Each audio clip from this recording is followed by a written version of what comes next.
इस वीडियो को पूरा देखो। आज ही आपके जीवन से सारी परेशानी खत्म होगी और चैनल को सब्सक्राइब और वीडियो को लाइक करें। मैं इसलिए लिखता हूं ताकि तुम पाप न करो। उसके बाद वो कहता है, यदि कोई कहता है मैं प्रभु को जानता हूं और अपने भाई से नफरत करता है तो वो नहीं जानता। उसके बाद वो लिखता है, यदि तुम कहो कि मैं ज्योति में हूं और अपने भाई से नफरत करते हो तो तुम अंधकार में हो। उसके बाद जानते हो क्रिश्चियंस को क्या बोलता है? मसीहों को, उन्हीं को जिनको वो लेटर लिखता है, बोलता है तुम सुन चुके हो एंटी क्राइस्ट आने वाला है, लेकिन अब भी तुम्हारे बीच में कुछ ऐसे लोग हैं जो बिल्कुल उसकी आत्मा में चलते रहते हैं। और जानते हो फाइनली उस लेटर में वो क्या लिखता है? बोलता है तुम में से कुछ लोग इसलिए चले गए क्योंकि वो तुम्हारे थे ही नहीं। आप विश्वास कीजिए, ऐसे प्रचार सुनने के बाद कौन बैठेगा? Amazing preacher. वो एक ऐसा प्रचारक था जो सच बोलता था, इसलिए बहुत लोग चले गए। आपको पता है, लोगों को इकट्ठा करने में मैं इनफ इंटेलिजेंट हूं, लेकिन मैं एक सवाल पूछना चाहता हूं। अगर हमें लोगों को इकट्ठा करना है, हर बुरे व्यक्ति को भी बना के रखना है अपने साथ, नो नो नो नो, मुझे एक बात बताइए, हमें वहां कितने मिलेंगे?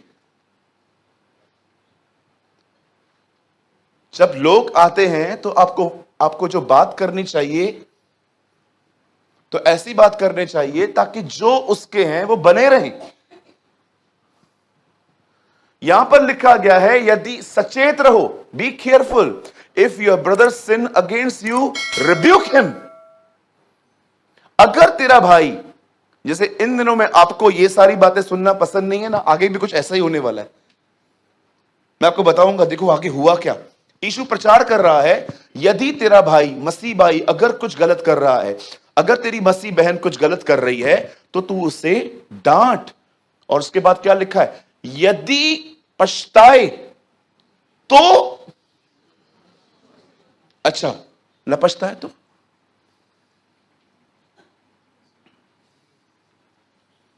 अगर न पछताए तो,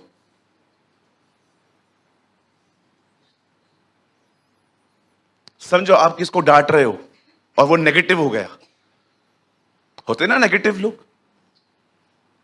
यहां लिखा गया है, तू उसे डांट और यदि पछताए तो उसे क्षमा कर, फॉरगिव हिम। आगे 4, देखो यीशु प्रीच कर रहा है, यदि दिन भर में वो 7 बार तेरा अपराध करे और 7 बार तेरे पास आकर कहे मैं पछताता हूं, क्षमा कर उसे। वचन कहता है, अगर आप एक ऐसी जगह पे हो जहां पर आप लोगों को डांटते हो और अगर वो पछताते हैं, उन्हें लगता है कि यस ब्रदर, हमने गलत किया है, हमें माफ कीजिए। जानते हो बाइबल क्या कहता है? जितनी बार करता है उसे माफ कर, फॉरगिव हिम। अब देखो ये प्रचार चल रहा था, अचानक उसके चेले ने क्या कहा? 5 लगाइए। तब प्रेरितों ने प्रभु से कहा, हमारा विश्वास बढ़ा, बंद कर टीचिंग, हमें बस पता माफ करना। सी, ये आज के लोग हैं, they are exactly like apostles. Forgiveness के बारे में सुनना ही नहीं चाह रहे थे। तब क्यों? तब we have a same Bible. क्यों मैं वो चीजें देख पाता हूं जो आप नहीं देख पाते? जानते हो क्यों? उसका एक कारण है। मैं कभी किसी दिन बताऊंगा आपको कि आपको बाइबल में परमेश्वर क्यों आपसे बात नहीं करता। मैं ये वचन पढ़ रहा था, मैंने कहा the apostle said to the Lord, increase our faith. वो कहते हैं हमें क्षमा करना, असांखे न बुधाए क्षमा करण, हमें मत बता कितनी बार माफ करूं, हर बार मैं ही माफ करूं। वो बिलीवर नहीं है। सी, इनको टीचिंग पसंद नहीं आ रही है। जब इस चर्च से कोई लीव होता है और बाहर जाके आपको बोलता है ये ऐसे ऐसे हैं, आओ हमसे जाके पूछो, हम बताते हैं क्या प्रॉब्लम है।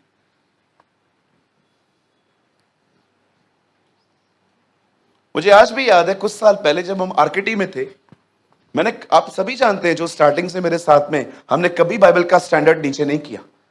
हमारी प्रीचिंग आज भी वही है जो हम पहले करते थे। एक ब्रदर था, वो हमारे चर्च से लीव हो गया। और बाहर जाके मेरे लिए अलग अलग स्टोरियां बताता लोगों को। ओ ब्रदर, ये वो स्टैंडर्ड प्रीच करते जो पॉसिबल ही नहीं है, माफ करने। एक बार पता है मैंने क्या क्या बोला था, एक्चुअली मैं बताता हूं। उसने ना किसी को पैसे दिए थे, वो उसको नहीं दे रहा था, सामने वाला। तो मैंने प्रचार में ये बोल दिया, अगर सच में सामने वाले को बहुत तकलीफ है, माफ कर दो। और कोई बड़ा अमाउंट नहीं था, थाउजेंड्स में था। इस बात से उसको ठेस लगी कि ब्रदर पैसे दिलवाने की तो बात नहीं कर रहा, उल्टा बोलता है माफ कर दो। क्या लोग हैं। और फिर बाहर जाके नो नो नो, इनका टीचिंग जो है अनबिब्लिकल है। अरे हमसे आके पूछो, हमसे आके पूछो, हम बताएंगे आपको क्यों चर्च छोड़ी है इन्होंने, कौन सी गड़बड़ियां करके गए ये लोग यहां पर। आज मैं आपसे पूछना चाहता हूं, क्या आपको शिक्षा से प्यार है? बोलिए, क्या आपको शिक्षा से प्यार है?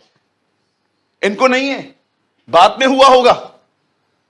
प्रभु यीशु मसीह अपने अपने आप जानते हो, वो क्षमा के बारे में बहुत सिखाता था।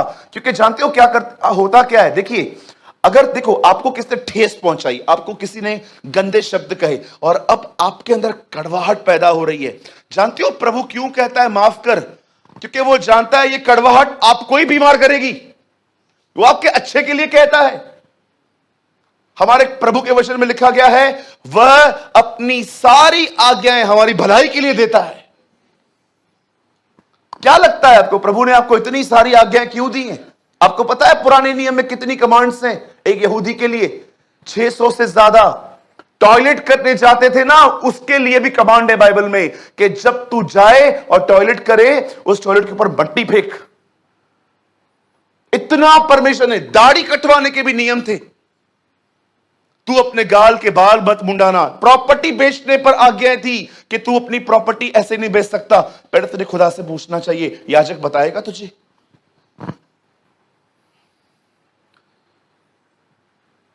आपको पता है हमारी बाइबल के अंदर भिखारी से कैसे बात करनी है, उसके लिए भी वचन है। पतरस में लिखा है, सबका आदर करो। हम लोग है ना, उनका बड़ा आदर करते हैं जो हमारे स्टैंडर्ड के होते हैं। मैं आपसे पूछना चाहता हूं, बैगर का ऑनर करते हो? मत दो ना उसको पैसे, भाषण क्यों देते हो उसको? इतना जवान हो गया है, कमाता क्यों नहीं है? मेरी दुआ है आपके घर में काम करने आए हो, तब पता चलेगा कि बोलना कितना आसान है। बड़ी लंबी लंबी बोलते रहते लोग। आपके घर पे काम वाली बाई कंटिन्यू क्यों नहीं रुकती आपके घर में? उसके लिए भी बाइबल में वचन है। मैंने देखा है कुछ घरों में बार बार मेड्स बदलनी पड़ती हैं लोगों को। काम वाली बाई आई नहीं, काम वाली बाई आई नहीं, उसके लिए भी लिखा है। क्यों नहीं? जानते हो क्यों? क्योंकि आप उसको काम वाली बाई की तरह ही ट्रीट करते हो। बचा कुचा खाना रस्तों पे फेंकोगे, कचरों में फेंकोगे, पर उसको नहीं दोगे, उसको कुछ नहीं दोगे। मुझे लगता है कुछ मसीहों को रास्ता मिल गया है, ऊपर पैसा कैसे लेके जाएंगे इसका। इनको पता चल गया है कि ऊपर पैसा कैसे लेके जाना है। इतना प्यार सेविंग से। अरे सड़ जाओगे, सड़ जाएगा। लिखा है जब लिखा है जब वो आएगा तत्व पिघल जाएंगे। पढ़ा है आपने पतरस में, तत्व पिघल जाएंगे। ये जो आपने गले में रखा है ना, पहन के इतना वड़ा वड़ा ये रखा था, वो गले में पहने मुंडन कहां वधिक ताया, ये नेकलेस सब जो आपने ऐसे बचा बचा के संभाल के रखा है, तत्व पिघल जाएंगे। लिखा है सब खत्म हो जाएगा। मैं आपसे पूछना चाहता हूं, कितने लोग हैं यहां पर जो इस बात को जानते हैं कि पैसों के प्रेम से कैसे मुक्ति मिलती है? आपको पता है? आपको पता है आप तब तक पैसों के प्रेम से आजाद नहीं हो सकते जब तक आप देना ना सीखो। लिख के ले लो मुझसे, ये भी मेरा, ये भी मेरा, ये भी मेरा, ये भी मेरा। परमेश्वर न्याय के दिन कहेगा, न्याय भी तेरा। आजा।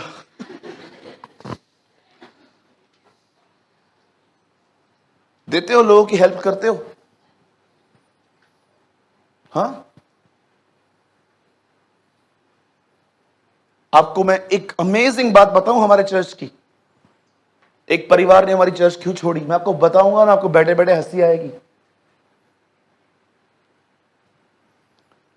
हमारे कलीसिया में आज से कुछ समय पहले की बात है, मतलब लॉकडाउन से पहले, एक परिवार यहां से इसलिए चला गया क्योंकि उनको रविवार को नाश्ता नहीं मिला।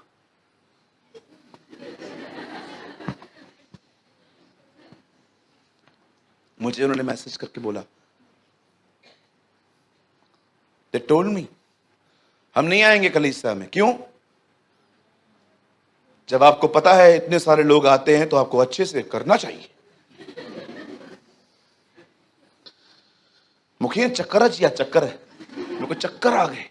मैंने कहा प्रभु खाने के लिए, अरे भाई डेढ़ खान रोटियां खाए। आप सोचो, आप इस चर्च को इसलिए छोड़ दोगे क्योंकि नाश्ता पूरा हो गया। मेरी दुआ है आने वाले दिनों में नाश्ता जल्दी पूरा हो, तब हाँ केर विश्वासी मालूम पड़े एक्चुअली है कितने लोग यहां पर मजबूत। अरे छोड़ दो खाना, खाना बाइबल बताती है खाने पीने के लिए क्या तुम्हारे घर नहीं? मैं अपने कलीसिया को, अपनी टीम को इस चीज में अप्रिशिएट करता हूं। आपको पता है ये इन लोगों में एक अमेजिंग बात है, स्पेशली भाइयों में। आप है ना सदैव इनको देखो, सब खा लेंगे उसके बाद ये लेते हैं। मैं इनको हमेशा कहता हूं माइंड सेट रखो, तुम्हें तो मिलना ही नहीं है। बोलते हैं हाँ वो तो हम सुबह ही खा के आते हैं इसीलिए हमें मिलना है, हम यहां तो मिलना ही नहीं है कुछ। आप में से कितनी बहनें हैं मुझे बताइए, कितने भाई हैं यहां पर, अगर हम कल यहां पर बुफे सिस्टम लगा दें खाना, और आप देख रहे हो कि उसमें 2 समोसे पड़े हैं प्लेट में और लाइन में खड़े हैं आप आगे हो और पीछे 2 लोग हैं, क्या करना चाहिए आपको? 2 समोसे पड़े हैं, आपके पीछे 2 लोग हैं, तो क्या करना चाहिए? दोनों लेना चाहिए।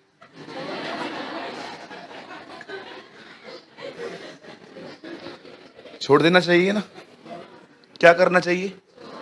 छोड़ देना चाहिए। असा बोर भी खणी छॾियूंस।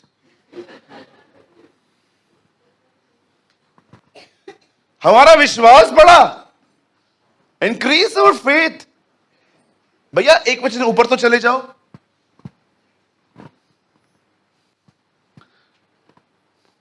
यदि दिन भर में वह 7 बार तेरा अपराध करे और 7 बार तेरे पास फिर आकर कहे कि मैं पछताता हूं तो उसे क्षमा कर।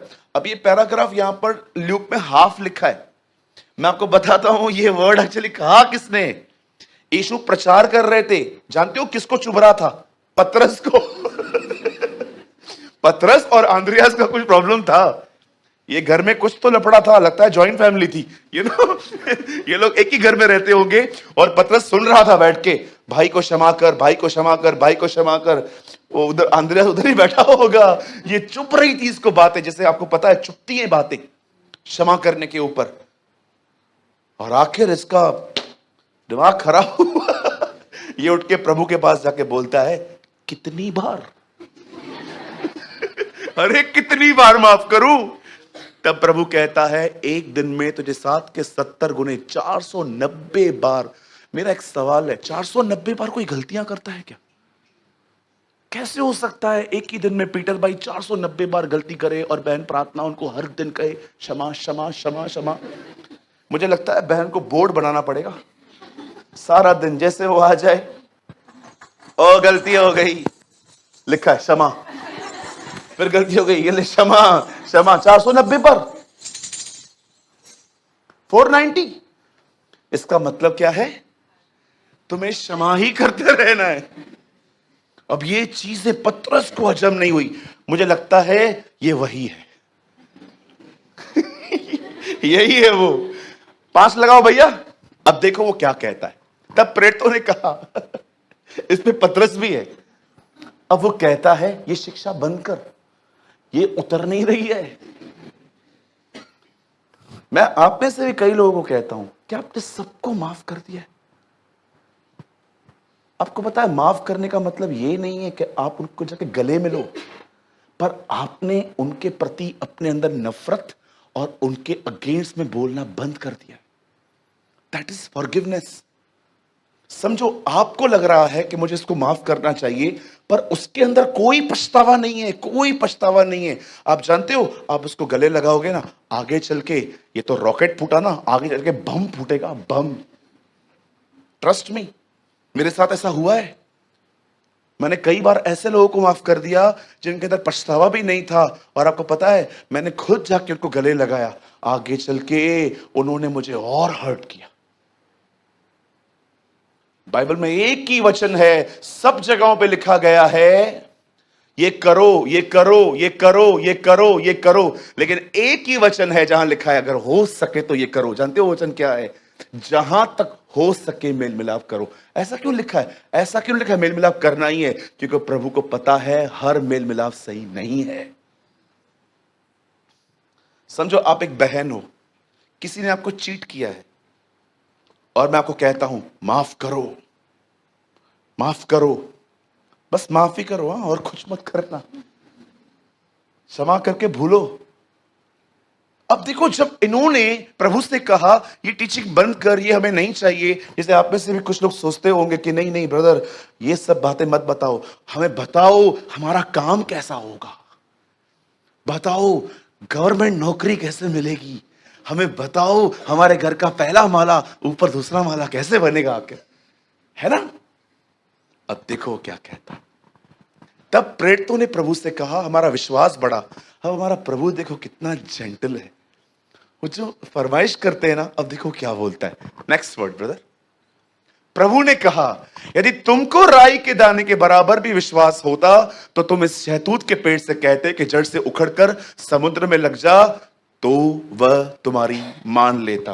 अब मुझे एक बात बताइए, जब उन्होंने कहा हमारे विश्वास को बढ़ा, तब प्रभु ने उनको क्या सिखाया? This is amazing. If you had faith like a grain of mustard seed, you would tell this, ता समझो, tree be uprooted and be planted in the sea and it would obey you. मुझे लगता है ये हिंदी में बहुत amazing है।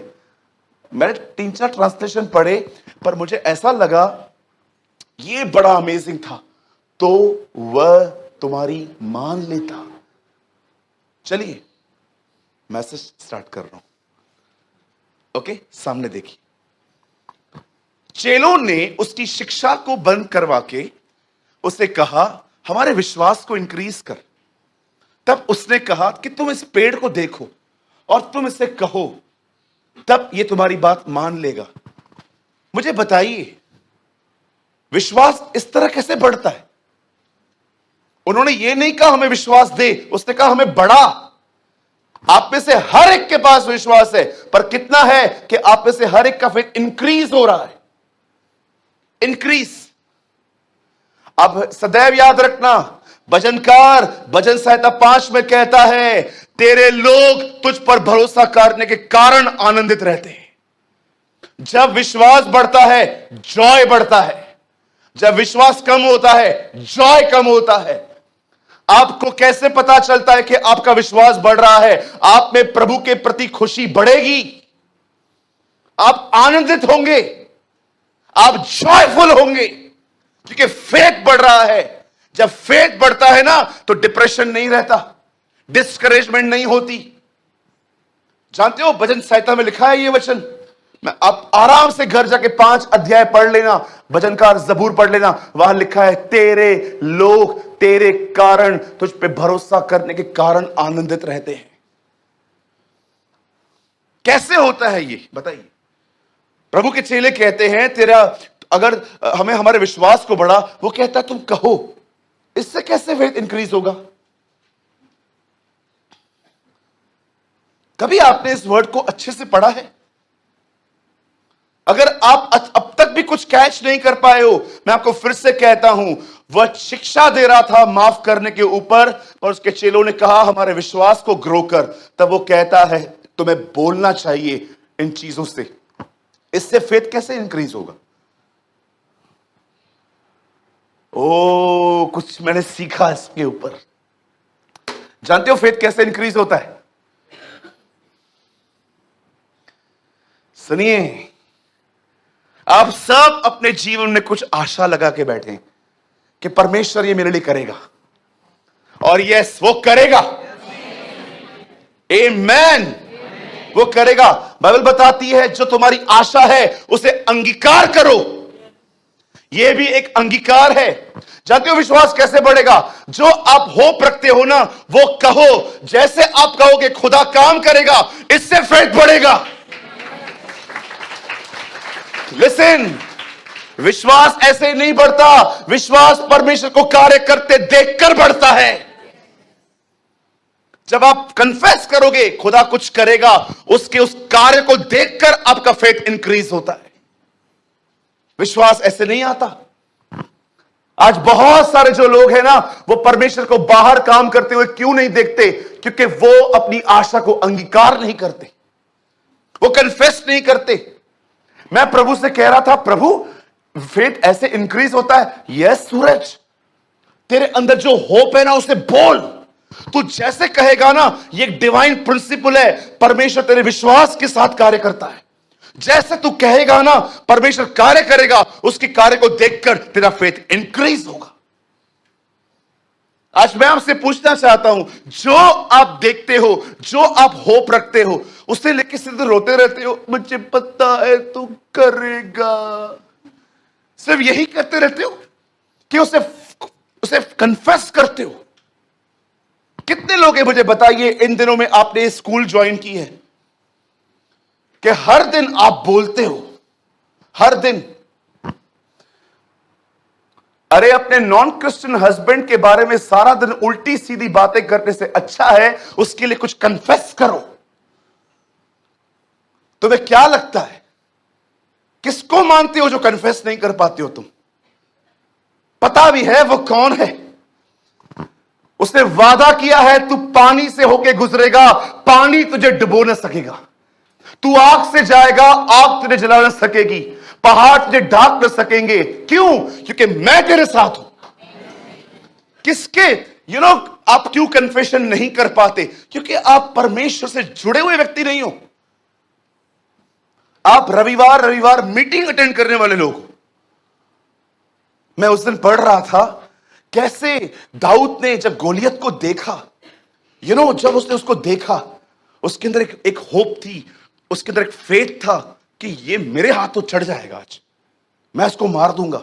आपको पता है उसके दोस्त ने, उसके भाई ने उस पर अटैक किया, ऐसा लगता है। उसके भाई ने उससे कहा, यहां क्यों आया है? खाना लेके आया था ना? हाँ, तो जा ना, हीरो बनने आया है क्या? आपको पता है उसके भाइयों ने लिटरली उससे ऐसे बात की। तब दाऊद कहता है, तो ऐसे ही खड़ा हूं। आपको पता है ये अभिनव बात नहीं है, ये डीमन अटैक है फेथ पर। ये बंदा देख रहा था खड़े होके कि ये बंदा हमारे प्रभु को गालियां दे रहा है, हमारी प्रजा को गालियां दे रहा है। सब सुन रहा था। ये है ना, ये देख रहा था। देखने के बाद अपने भाई से बोलता है, कौन है ये? उसका भाई बोलता है, क्यों आया था यहां पर? खाना देने ना, दे, निकल। क्या है ये सब? आपको पता है दाऊद की इज्जत बिल्कुल नहीं थी घर पे। उसके भाई सैमुअल आता है और कहता है अपने सारे बेटों को बुला। वो सबको बुलाता है। आपको पता है यिशै को इतना ध्यान तक नहीं था, एक मिसिंग है। सैमुअल उससे पूछता है, कोई और है? बोलता है, हाँ एक है, वो उधर बैठा रहता है, चरवाई करता रहता है। क्या किसको पता था वही राजा है? भाइयों, घर पे इज्जत न मिले टेंशन मत करो, तुम दाऊद हो।